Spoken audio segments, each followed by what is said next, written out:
explore business insights and philanthropy with an emphasis on the Asian American community. I'm your host, Lisa Song Sutton. In this episode, I sit down with Dr. Teddy Sim, entrepreneur and owner of Chiropracted, a private practice that focuses on health and wellness. Check out behind the scenes and get more tips about business and community by following us on social media at Live with Lisa TV. My guest, Dr. Teddy, shares tips and insights about how he started on his entrepreneurial path and what advice he has to upcoming startups. Check it out. What inspired you to create your own practice? So I've been a chiropractor for 6 years, and the first 3 years I used to work for 2 different chiropractors, and I learned a lot. I learned the craft of my skill. I learned the business aspect of a chiropractic business, and I decided, you know what, I could do this on my own. So I decided to go on my own, and I am so glad that I did. I became my own boss, and I'm making a lot more money, which is not the biggest factor. However, it's such a reward to work less and make more. What tools do you utilize to gain new patients? The number one tool that I utilize for getting new patients is educating my community. A lot of people don't really know what a chiropractor is or what they do specifically. When I was growing up, I used to symbolize chiropractic with car accidents only. Yes, I see a lot of car accidents, but little do people know the importance of spinal health care. So the best part about chiropractic is that it's preventative medicine. So the older you get, you don't want to get to that point. So when you're younger and you're taking care of yourself now, like all the athletes, all the women who are pregnant, people with different spinal conditions such as scoliosis, they want to take care of themselves now. What is a challenge you faced being a business owner here in Las Vegas? Wanting to start my own business. I didn't have all the funds to get it started because my impression of owning a business is you want something big. And there was no way I could get that because I didn't have the funds. So I just decided to go small. In fact, if you look around this room, my very first office was about 300 square foot. And I would see one patient at a time, at the most 7 or 8 patients a day. Surprisingly, you can make pretty good money that way and taking care of a lot of people. So with that, I got all the patients that I had, and one of the patients was a real estate agent, and she loved the work that I did, and she found this office space for me, and now my patients have grown 5 times more. So I'm glad that I connected with this patient of mine because she took care of me as I took care of her. What is some advice that you would offer to someone who's thinking about maybe getting into this type of industry? Whoever wants to get into this industry really needs to make sure they have a passion. They have a heart for spinal health care. I myself had an issue when I was in the Air Force. I had low back pain, and the medicines that the medical doctor wasn't working all that well, or I've gotten too used to it that the pain was still there. And my commander actually just sent me to a chiropractor, and the chiropractor helped me out within just 3 treatments. And then that's what planted the seed for me to get into chiropractic. And that was my motivation, my drive to help other people in taking care of their bodies by chiropractic, taking care of it holistically. And I was very fortunate enough that my commander sent me to the chiropractor. Do you find that you have a very diverse range of clientele, especially being part of the Asian American community? Absolutely. So in the Asian community, specifically the Filipino community, they don't really know too much about chiropractic as well. But because I'm a chiropractor and my family's Filipino and Chinese, they explore it more. Now they're telling the whole Filipino community, because I don't know if you know this, but Filipinos and Chinese people, when you mention it to one Chinese, the rest of them know. They travel in packs. So I have a large Asian American clientele, and I'm excited because now I get to educate them, and they're educating, people from our time. It's amazing. And diversity-wise, because I'm teaching a lot of classes, I'm also a Zumba instructor. I have a lot of health, fitness-minded people coming in here. Of course, all the car accidents that the lawyers send to me, and referrals. It's all referrals, it's all word of mouth, and I'm very fortunate that people are telling other people about my business. Yeah. You're also involved in Zumba. I heard you're a Zumba instructor? Yes, I am. Tell me about that. Okay, so Zumba instructor, it didn't come out of nowhere, okay? So I heard about Zumba when I was in the Air Force. A friend invited me to take it. I wasn't interested. I was more of a runner. I liked running. And then the following year I was in chiropractic school, and I went to the gym. I didn't get the best grade on one of my tests, so to relieve a lot of stress, I was working out. When I was working out at the gym, I saw a long line outside of a fitness room, and I was just wondering what the heck is going on. And all the people went inside the room, and I just followed them. I was just really curious, and all of a sudden, welcome to Zumba. I'm like, oh my God, this is what I heard about in the Air Force. And I stood all the way in the back, and they turned on the first song, and it was a song that I loved too. And I was just totally jamming to it, and I find myself immersed in it for the whole hour and not thinking about that test that I took for that day. And I was just I felt so good. And the teacher noticed that I was there probably 2 times a week, and she told me, "You're pretty good." And she encouraged me to be an instructor. So after classes, she would give me one-on-one lessons, and I saw how much it changed other people's minds about what affected them that day, whether if it was negative or a bad day. I wasn't the only one, and I wanted to be that person to help inspire, and that's why I'm a Zumba instructor. Yeah. So you mentioned getting some clients from different law firms. Yes. So how does that work with regards to collaboration of your business teaming up with another business? Absolutely. So I was very fortunate enough to get with different networks, such as My Vegas magazine. Have you heard of them? Mm-hmm. Yeah, My Vegas magazine has so many mixers, and at these mixers are all kinds of lawyers and doctors, and I've connected with all kinds of law firms, and created a bond, so to say, a partnership, where these law firms are sending me these patients, and they see that I take very good care of their clients, so they keep sending to me. So it's very, very important to network, whether it comes from a lawyer or a medical doctor, and give them that top-notch service so they can keep sending. Therefore, they're happy, I'm happy, and most importantly, the patient's happy. What is the one thing that all young entrepreneurs should be doing right now? They should surround themselves with positive people. They need to surround themselves with like-minded people. Stay away from people that are in the clouds or negative and putting them down. Only be around the light so that they can continue to flourish in what they believe in and what they want to do. Also, another important thing is to stay up to date with what is current. One of the things chiropractors, medical doctors do a lot is continuing education, and we take advantage of that because there's so many things that are advancing today that you want to make sure you give your patients what's new in the medicine scene. Thank you, Dr. Teddy, for your great insights and business tips. Stay tuned for our next segment. When was the last time you truly competed? When was the last time you fought valiantly for what was rightfully yours? When was the last time you rewrote history? In the United States and around the world, we are Ultra Brand, and we build the world's most innovative and aggressive brands.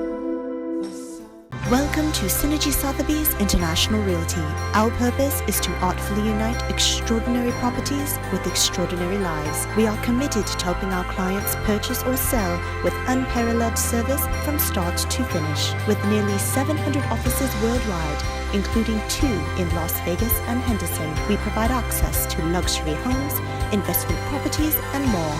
Synergy Sotheby's International Realty.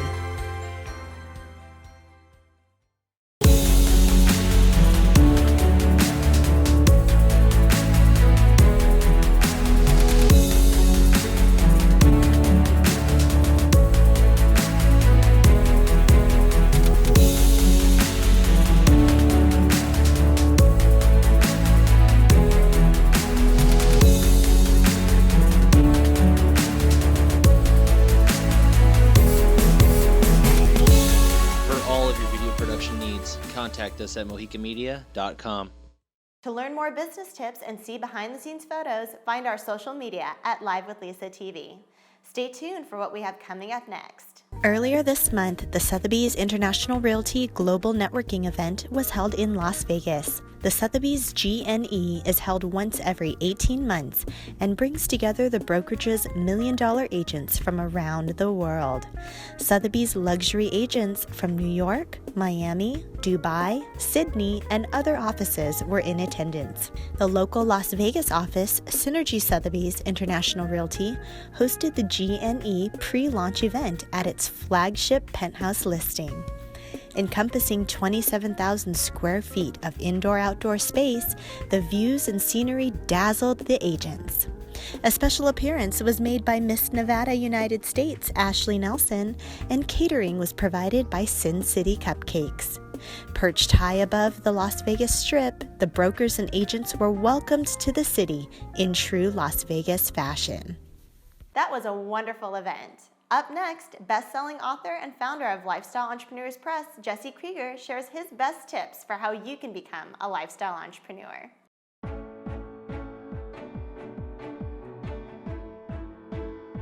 Are you ready to be more bold on your journey of authorship and entrepreneurship? You ready to step up just a little bit more and push your comfort zone, become more of a leader so that people will want to hear what you have to say, will be waiting to see how else they can work with you? Well, today I want to share with you the 5 key distinctions to bold leadership. And this is some content that I'm really happy about. I've developed it over the course of months, if not years. So I'm excited to share them with you today. And I'm Jesse Krieger, author of Lifestyle Entrepreneur, founder of Lifestyle Entrepreneurs Press. And let's jump into them. So here's the 5 keys to bold leadership. And number one with a bullet, is to be the author of your own experience and not the victim of circumstance. And we all know who the victim of circumstance is. It's the person that says, oh, it's too late, or I don't have enough free time, or I don't have the money. Whatever it is, there's a reason why outside circumstances are controlling them. But being the author of your own experience means, 1, taking responsibility for what's going on and seeing how you may have played a part in the dynamic and circumstances that are unfolding. But more importantly, being the author and actually creating, scribing what you want to happen and take place next, so that you can ultimately be the person driving the charge forward, in the driver's seat, not on the sidelines, not on the side of the road yelling at the people that are on the field, that are taking action, but actually being one yourself requires giving up, playing the victim card, and really being the author of your own experience. Number 2 is to embrace a push equilibrium. This is a great concept in the sense that, entrepreneurs, thought leaders, people that push the boundaries, embrace what I call a push equilibrium, wherein their day-to-day experience, their default is to be 1 or 2 steps beyond their comfort zone. And once you, of course, when you begin this, just like if you start going to the gym for a while and you haven't, or you take on a new diet, or you start writing a book and you're not yet into the flow, it hasn't become a habit, it hasn't become ingrained, that's when you really need the willpower. But once you cross this certain threshold, your equilibrium becomes one of constantly moving forward. And when you do that, you start to realize the benefit of what Darren Hardy, the publisher of Success Magazine, calls the compound effect, which is as long as you're taking 1 or 2 steps forward, as long as you're taking consistent action, the cumulative return becomes exponential. At a certain point, you start to really feel the momentum that's built by embracing a push equilibrium. Number 3 is to put a date on your dreams. I mean, we've all heard people that get excited and they're going to do this and that and they're going to change the world, but they don't usually say by when they're going to do it. And so real leaders, bold leaders, put a date on their dreams. They set annual strategic plans. They set goals that they want to accomplish in the quarter. They set monthly targets that let them know if they're on track towards those bigger goals. And they use calendaring in their daily business life. And I can't stress this one enough because look, let's face it, what gets put on the calendar gets done, and what doesn't might. But if you put a date on your dreams and you start to back into the actual steps that you need to take to achieve them and put dates on those too, then when you have a push equilibrium and you're the author of your own experience, that's how you start to build real momentum towards success. So number 4 is the essence of leadership is making decisions. It's actually as simple as that. What's the difference between somebody who's a leader of a large organization, maybe a Fortune 500 company, and somebody who's a worker and takes direction? The person that's in charge, their primary responsibility is to make decisions, and then other people can carry them out. Now, when you're starting out on this journey of entrepreneurship, yeah, you have to make the decisions and carry them out, but ultimately you have to make the decisions. Somebody else can carry them out. And so if you get into the habit of making decisions based on the information you have, based on the best available input that you can decide off of, but then actually make the decision, that's another way to build momentum because each decision moves you incrementally forward. And actually, after you make the decision, then you get the real input, the real information to know if you made the right decision and you keep going, or if you made the wrong decision and you need to change course.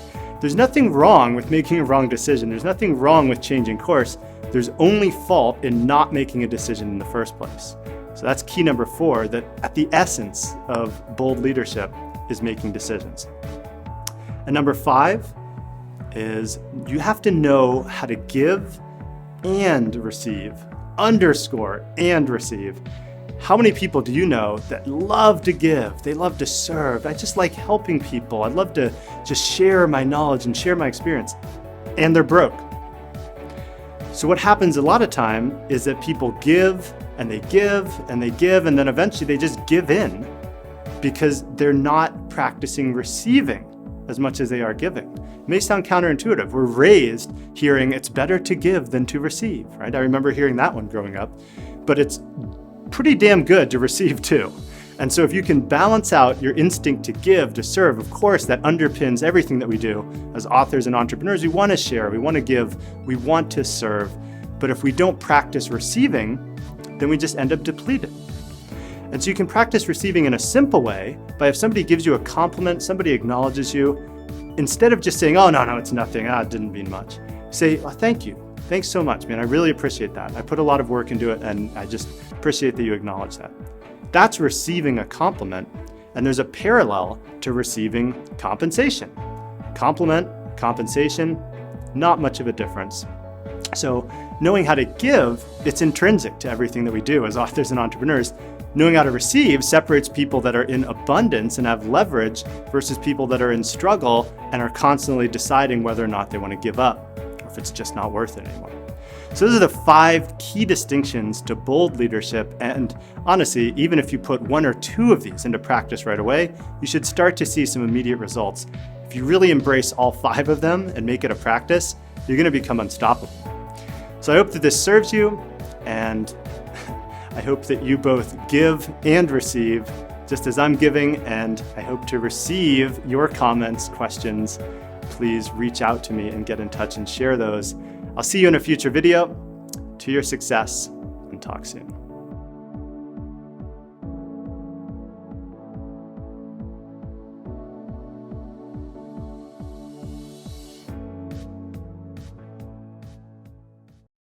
Hey, what's up, guys? I'm here for the USO 5K.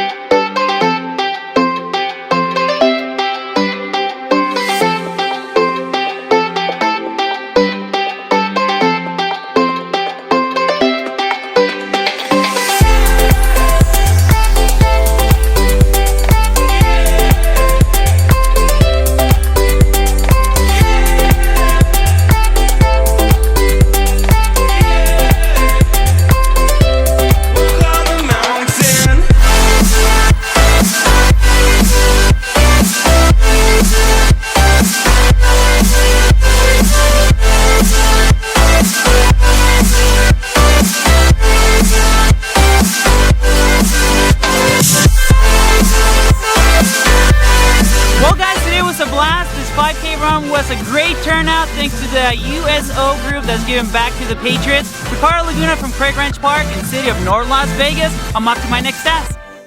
Stay tuned for our Inspire Beats marketing segment with Alex Berman. Hi, I'm Alex Berman, co-founder of Inspire Beats, where we've generated over $200 million of leads for our clients in the last 2 years. Here's this week's B2B marketing strategy video. Enjoy! お客さんの立場になって働いてくれる人が何人いるかで僕は勝負ですよね。勝つか負けるかですよね。はい。 Masaharu Morimoto was the only Iron Chef to appear on both the Japanese and American versions of the show. He's also a master sushi chef and owner of the Morimoto chain of high-end restaurants, with over 10 locations in some of the biggest cities in the world. In this video, I'll break down an interview he had with Munchies and go through why he's able to charge premium prices at his restaurants. These takeaways will help you charge more for your own products or services. I'm Alex Berman from Inspire Beats.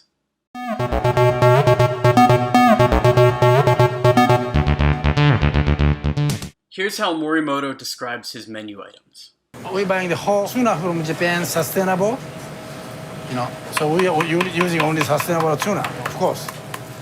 People, calling us, oh, don't go Japanese restaurant Monday because Friday fish. So this is Friday, very fresh fish, and prepping as quick as possible. Keeping this for 32 degrees, not getting bad. Morimoto's first rule is tell a story. Morimoto ships his sushi in straight from Japan every day of the week. What's important here isn't the freshness of the sushi, but the story the customer can tell themselves while eating it. You can do the same with your products. What story do you want customers to think when they buy from you? Later on in the doc, we see him building a new restaurant.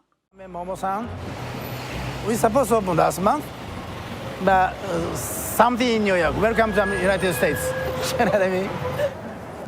これものすごい毎日やらないからね、これいっぱいつくよね。This is the bar. This is sake, wine, and beer. ここでしょ。これ当たるで、絶対。これまだ。Rule number 2, check every detail. He had architects and builders scope out the restaurant and design everything. Yet before it opens, Morimoto still went through the restaurant and found things that could be changed. What things in your business do you have fully outsourced? It might be time to check in and see how the quality is from the customer's point of view. これフィラデルフィアの、かなり前何年も前ですが、そうするとお客さんがケチャップをくれと言われたのね。でサーバー帰ってきて普通の寿司屋だったらなんかできるわけねえだねっていう僕はやると持ってこいと。俺が作るカクテルソースを作ったんですね。だから柚子のジュースをホワイトソイソースを使い、でわさびをグレードしてトマトピューレこれ十分でお客さんも恐れることなんですよ。ケチャップがうまいと。だからこれウィンウィンなんですよ。だから。Rule number 3, don't be pretentious. When that customer asked for ketchup, Morimoto could have thrown him out of the restaurant. Instead, he took it as an opportunity to put his own spin on ketchup and ended up with a better customer experience because of it. What rules are you making customers follow because they're best practices? And where are you ignoring customer ideas?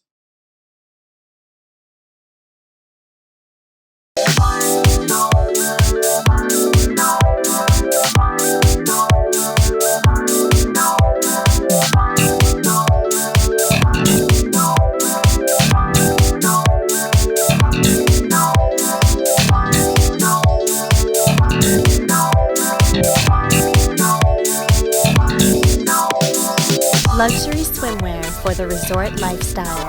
Visit us at liquidandlace.com. Welcome to Sin City Cupcakes, Las Vegas's #1 alcohol-infused cupcake company. With over 40 decadent flavors, all of our product is baked fresh and made to order. We offer free delivery by the dozen across the Las Vegas Valley.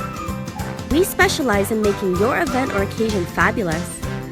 Call us at 702-776-0955 or place your order online today at sincitycupcakes.com. This week's question comes to us from Lindsay J via Instagram direct message. She writes, I'm a college student studying business and want to find more mentors in business. How do I do that?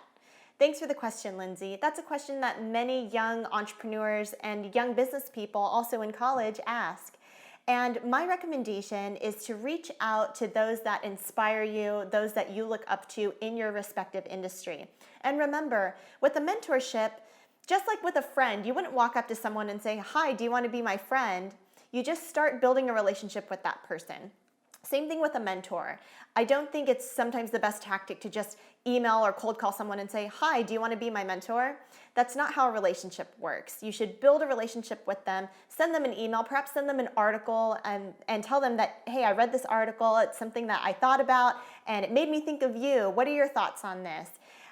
Building that relationship with them and just building a friendship first ultimately turns into a mentorship that can help you both.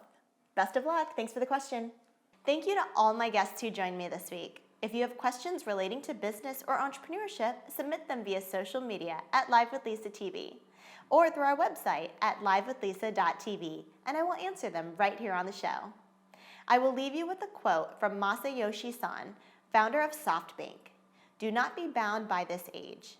Aim to create a new age that will delight people throughout the world." Have a positive week. I thought this was a 5-cake run. If I get one more X on my clothing, I'm next year's Super Bowl. You've been running your mom. Looks a little stiff out there.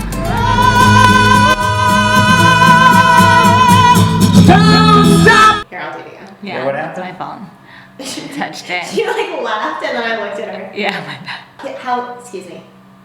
Don't you feel old now? I hate Entrepreneurs, I was like, "Oh my God, you called me young." Oh. I went to the Mariah Carey concert and they pulled me up on stage. No, they didn't. Yes, they did. Stop it. Somebody from China got everything, took pictures, recorded everything, and I was like, he's like, "Ooh, going on airdrop," and I was like, Stop "What's it. that?" And he took my phone, and it, Wasn't it just like magic? it was. I was like, And the "Yes." people- and the-